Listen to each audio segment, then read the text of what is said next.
এতিয়াও পৃথিৱীত কিছু শক্তি আছে যি কৃষক আৰু মাটিৰ যুগ যুগৰ সম্বন্ধত অন্তৰায় হ'ব খোজে। তেতিয়া অসহায় কৃষকে গায়, ঐ ধৰিত্ৰী চাৰণতে দিবা খেতিয়কৰ নিস্তাৰ নাই, মাটি দয়া কৰা দয়াশীলা।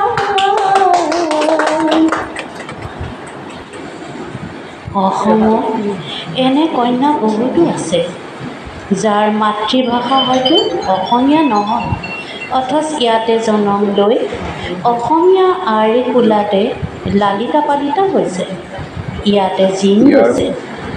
তেনে এগৰাকী কন্যাই অসমীয়াই মনৰ কথাৰে সকীয়াই দিছে এই বুলি, অসমীয়াইৰে লালিতা পালিতা মই ধনিয়া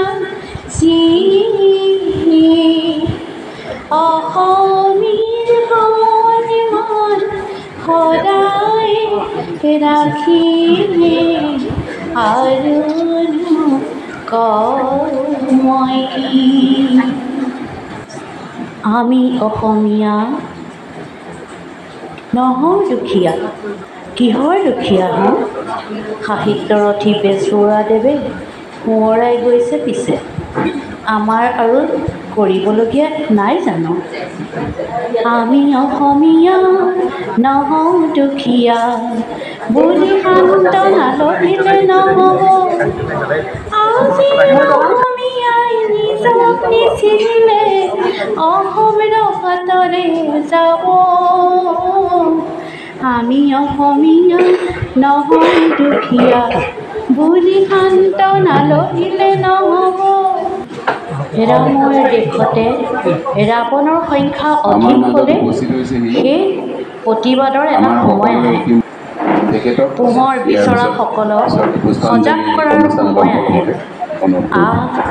ওলায়া সজাগ জনতা,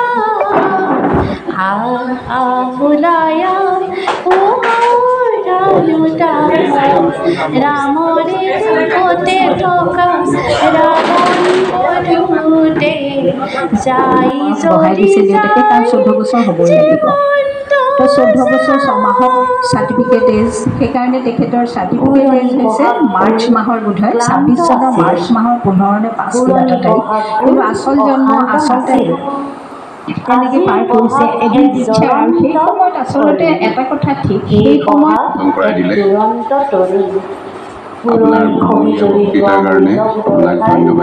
নতুন নতুন চিন্তাৰ দেখিছানে? এতিয়া আমি আমাৰ অনুষ্ঠানৰ তেওঁ আহি তেজপুৰত তেওঁ শিক্ষা ল'লে,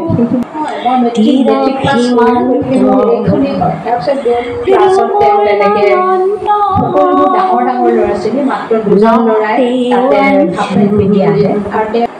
আৰু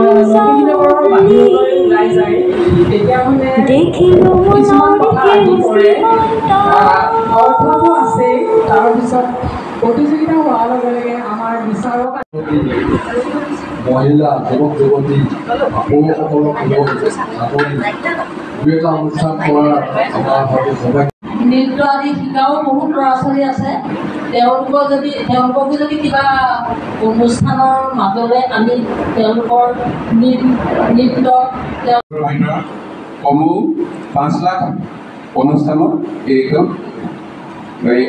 গ্ৰন্থখন, অনুবাদ গ্ৰন্থখন, 23টা ভাষাত অনুদিত গ্ৰন্থখন, ভূপেন হাজৰিকাৰ ওপৰত 23টা ভাষাত অনুদিত গ্ৰন্থখন এই 5 লাখ অনুষ্ঠানৰ ভিতৰত বিতৰণ কৰিব বিনামূলীয়াকৈ। এইটো এটা আমাৰ বাবে বৰ গৌৰৱৰ বিষয়। ভূপেন হাজৰিকা আচলতে আমাৰ ভাৰতবৰ্ষৰ ভূপেন হাজৰিকাৰ বিষয়ে মই আজি শুনিম বুলি আহিছিলোঁ। ভূপেন হাজৰিকাৰ গান বহুত শুনিলোঁ, আজি ভাবিছিলোঁ তেখেতৰ জীৱনৰ কথাবিলাক শুনিম আৰু বহুতখিনি কথা শুনিবলৈ পালোঁ। সুপ্ৰেখা বাইদেউৰ ৰাতিসকলৰ পৰাও বাইদেউৰ পৰাও কৈছোঁ আৰু ভাল লাগিলে। ভূপেন বিভিন্ন দিশৰ ওপৰত আকস্মিক বক্তৃতা মানে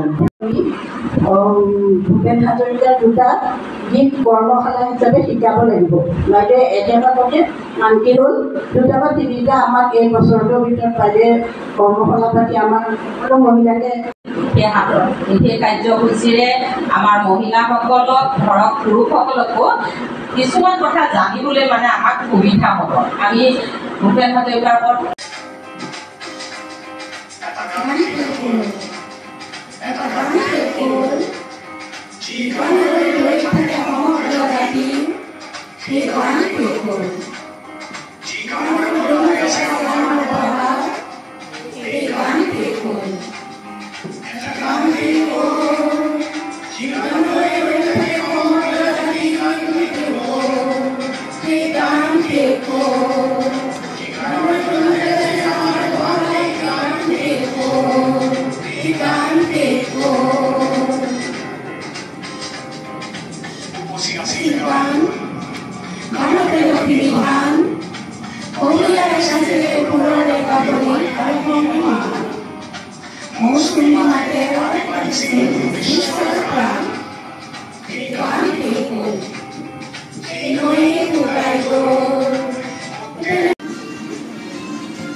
মানুহে মানুহৰ বাবে গতিকে অকণোনে ভাবে অকণি সহানুভূতিৰে ভাবিব কোনে নোকোৱা সমনীয়া মানুহে মানুহৰ বাবে যদিহে অকণোনে ভাবে অকণি সহানুভূতিৰে ভাবিব কোনে নোকোৱা সমনীয়া মানুহে মানুহৰ বাবে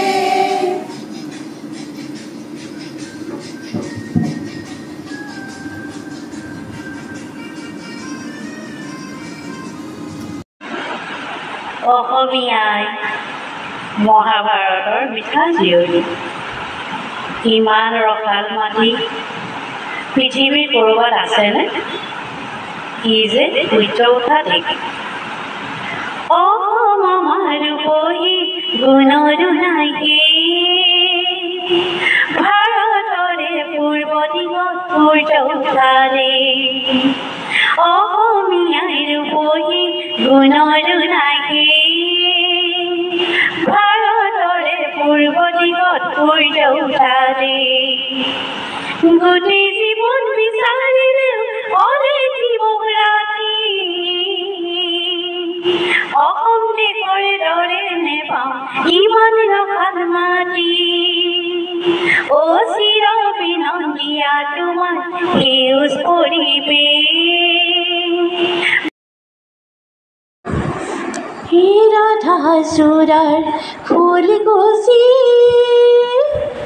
ৰাধাপুৰৰ ৰাধিকা চাহ বাগিচা ঝুমুৰ নাচে যুগ্ন গুচাৰ পতিকা চাহ বাগিচা ঝুমুৰ নাচে যুগ্ন গুচে পতিকা সেই পতিকা প্ৰেম পতিকা ভেজাল তেজাল